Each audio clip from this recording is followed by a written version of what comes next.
Halo teman-teman semuanya, untuk kali ini aku mau jelasin untuk contoh soal dari UAS Pengantar Akuntansi untuk tahun akademik 2020-2021. Nah, di sini ada soal pendukungnya.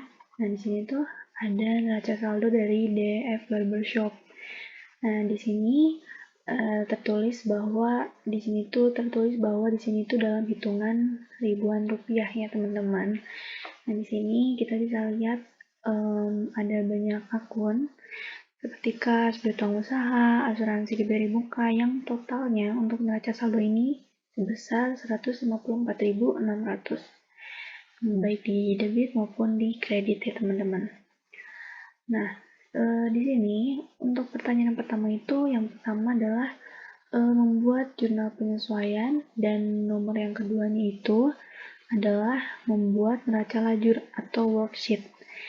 Nah, untuk membuat jurnal penyesuaian ini, kita harus melihat teman-teman bahwa biasanya dalam soal-soal kayak gini tuh seperti dikasih informasi tambahan gitu.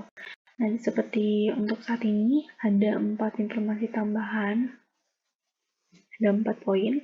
Nah, di sini yang pertama, tarif premi asuransi sebesar 400.000 per bulan. Nah, di sini nggak ada ya teman-teman, jadi kita langsung bisa tulis di jurnal penyesuaian bahwa beban asuransi sebesar 400.000 gitu. 400.000 ya teman-teman. Nah, di sini untuk beban asuransi di debitnya 400.000 dan untuk asuransi dibayar di mukanya sebesar 400.000 di kredit. Nah, untuk selanjutnya, poin yang kedua, perlengkapan yang masih tersisa di gudang sampai pada tanggal 31 Desember itu sebesar 2 juta. Nah, kita lihat di sini bahwa ada peralatan Ini perlengkapan kantor ya teman-teman. Sebesar 2.600.000. Nah, untuk melihat gitu jumlah yang tersisa itu 2.600.000 dikurangi 2 juta, hasilnya 600.000. Nah, bisa dilihat ya teman-teman bahwa beban perlengkapan ini di debit itu sebesar 600.000 dan untuk perlengkapan sebesar 600.000 di kredit. Nah, untuk poin yang ketiga ini, penyesuaian peralatan per bulan itu sebesar 1.800.000. Bisa langsung kita tulis di jurnal penyesuaiannya bahwa beban penyesuaian ini sebesar 1.800.000 di debit dan untuk akumulasi penyesuaian peralatannya sebesar 1.800.000 di kredit.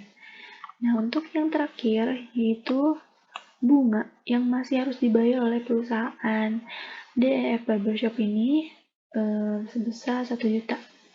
Nah, di sini bisa langsung kita tulis bahwa beban bunganya di debit sebesar 1 juta dan untuk utang bunganya di kredit sebesar 1 juta. Nah, jadi udah selesai nih untuk jurnal penyesuaian.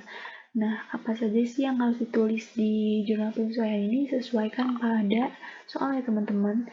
Di sini kan ada 4 poin nih, jadi ada 4 poin yang disesuaikan atau mengalami perubahan gitu. Jadi kita tulis aja di jurnal penyesuaian. Nah, lanjut kita ke nomor yang kedua ini, yaitu membuat neraca lajur. Nah, di sini kita langsung tulis aja teman-teman worksheet. Di sini tuh bahasa Inggris ya teman-teman. Untuk worksheet ini bahasa Inggris dari neraca lajur, atau biasanya aku di SMA disebutnya kertas kerja sih teman-teman. Nah, kita move on ya teman-teman.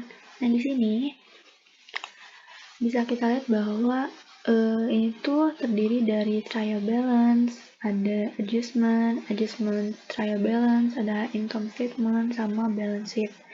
Nah, aku kasih pengertian bahasa Indonesianya ya. Mungkin sebagian dari kita ini terbiasanya akuntansi itu bahasa Indonesia gitu.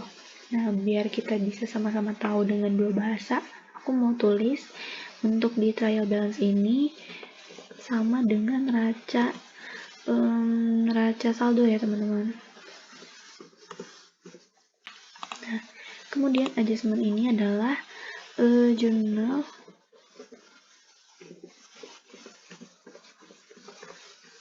penyesuaian. Nah, kemudian di sini ada adjustment trial balance, berarti neraca saldo yang disesuaikan.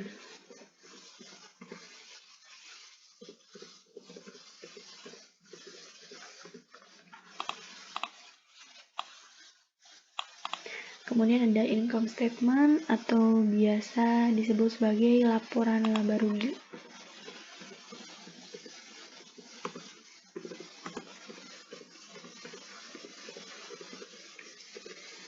Dan yang terakhir di sini ada balance sheet, atau ini typo ya teman-teman.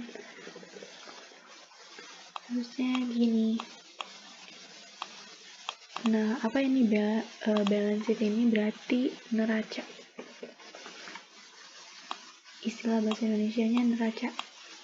Nah, udah kayak gini mungkin kita mulai kebayang nih bahwa di sini kita bisa lihat bahwa ada neraca saldo yang berarti berisi jumlah dari neraca saldo itu sendiri teman-teman, yaitu yang ini. Nah, kita copy sebelum kita berlanjut ke neraca saldo, jurnal penyesuaian dan lain-lain, kita copy dulu untuk per akunnya. Nah, di sini untuk di neraca saldo semuanya ditulis ulang. Nah, kemudian untuk di jurnal penyesuaiannya nih, kita tulisnya gimana gitu. Nah, di sini di beban asuransi yang pertama ini kita tulis di bawah sini kalau misalnya nggak ada di sini ya. Nah, kalau misalnya udah nggak ada di sini, udah dicek nggak ada, kita tulis di bawahnya. Berbeda dengan dari neraca saldo itu ya. Udah, kemudian di sini ada asuransi dibayar di muka. Nah, kita lihat nih, asuransi dibayar di muka apakah udah ada di sini. Kalau nggak ada, ditulis di sini. Nah, karena berhubung ada, jadi kita nggak tulis di bawah ya teman-teman untuk asuransi dibayar di muka ini. Kemudian ada beban perlengkapan. Kita lihat di sini apakah ada beban perlengkapan. Nah, kalau nggak ada, kita tulis di sini beban perlengkapan. Nah, kemudian ada akun perlengkapan. Kita lihat ya, di sini karena di sini ada perlengkapan, jadi nggak perlu ditulis ya. Nah, kemudian di sini ada beban penyusutan. Kita cek di sini apakah ada beban penyusutan. Kalau nggak ada, kita tulis di sini. Kemudian ada akumulasi penyusutan peralatan. Kita cek lagi teman-teman, akumulasi penyusutan peralatan. Nah, karena di sini nggak ada ya, biar nggak double, jadi kita tulis di bawah. Nah, kemudian ada beban bunga. Kita lihat di sini apakah ada untuk beban bunga. Nah, karena nggak ada, kita tulis di bawah. Dan akun yang terakhir yaitu utang bunga. Kita lihat di sini karena nggak ada juga, jadi kita tulis di bawah. Nah, mungkin sebagian dari kita ingat lupa ya dengan materi SMA, karena sejujurnya untuk materi ini tuh ada di SMA teman-teman. Nah, untuk nilai-nilai dari trial balance atau neraca saldo ini semuanya pure kita copy dari neraca saldo ya. Nah, bisa kalian cek di sini K10.800. Kita lihat di sini tuh. Jadi sama ya teman-teman. Dan di sini totalnya 154.600 dan hasilnya sama ya. Jadi benar-benar ini tuh copy gitu, di copy dari neraca saldo. Nah, kemudian di jurnal penyesuaian juga sama. Di sini kenapa ini di sini gitu ya? Berbeda di sini kan lebih didominasi di sebelah sini ya teman-teman.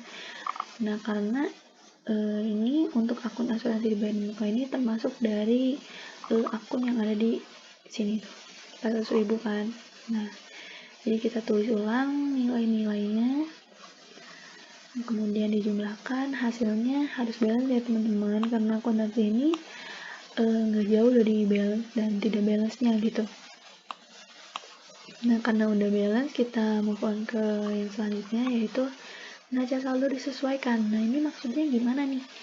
Nah, di sini karena di sini tidak ada penyesuaian, jadi nilainya sama. Jadi kita pindahkan langsung, kayak di sini 10.800, kita pindahin ke sini 10.800. Nah, kalau misalnya ada di sininya kayak ini nih, asuransi dibayar di muka 4.800 di neraca saldo, sedangkan di jurnal penyesuaian ada 400.000. Nah, gimana nih cara ngitungnya?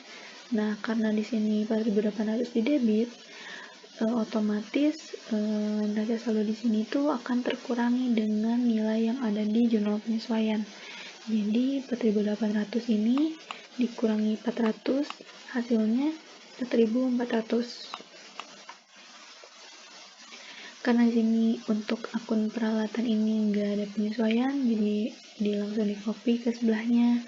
Nah, di sini juga sama, karena perlengkapan ini ada di debit dan untuk penyesuaiannya itu sebesar 600, maka 2.600 dikurang 600 hasilnya 2.000.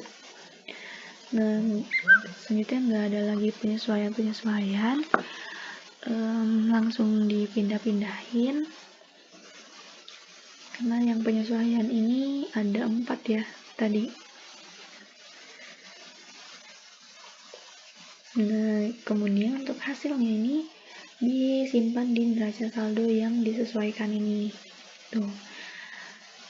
Jadi disesuaikan aja teman-teman. Kalau misalnya di sininya nggak ada, langsung aja berarti hasilnya segini gitu. Nah, di sini bisa dilihat bahwa kita balance lagi ya, alhamdulillah. Nah, untuk selanjutnya berlanjut ke laporan laba rugi. Di sini kenapa nggak semuanya jadi kenapa ini ada terbagi gitu. Nah, untuk yang menjadi bagian dari laporan laba rugi ini adalah pendapatan dan beban. Nah, bisa dilihat bahwa untuk pendapatan yang dipindahkan ke kolom yang di sebelah sini, kemudian untuk beban, semua beban-beban ini ada di sebelah sini ya. Nah, sehingga kita jumlahkan hasilnya segini. Nah, mungkin kalian bingung ya, ini nggak sama. Tenang dulu teman-teman. Nah, ini tuh nggak sama, bisa kita kurangi teman-teman. Dari 12.600 dikurangi 9.800, hasilnya diperoleh 2.800. Sehingga 9.800 ditambah 2.800 hasilnya 12.600. Jadi balance. Nah, kemudian berlanjut ke neraca atau balance sheet ini. Nah, karena yang tadi itu untuk di laporan laba rugi itu berisi pendapatan dan juga beban, maka untuk neraca ini atau balance sheet ini berisi semua hal kecuali yang ada di laporan laba rugi. Jadi kita kecualikan pendapatan dan beban untuk neraca ini, seperti yang termasuk kas, piutang usaha, asuransi, dan lain-lain, ini dimasukkan ke sini. Kita hasilkan dan didapat jumlahnya beda teman-teman, panik gak? Nah, karena perbedaan ini kita kurangi ya, 147.600 dikurangi 144.800, diperoleh nih selisihnya itu 2.800, sehingga untuk 144.800 ditambah 2.800 hasilnya 147.600, sehingga balance lagi teman-teman untuk neraca. Mungkin sekian untuk pembahasan materi dari contoh soal dari UAS pengantar akuntansi 1. Semoga UASnya lancar dan semoga materi yang aku sampaikan pada video kali ini bisa dipahami sama teman-teman semua. Terima kasih. Dadah.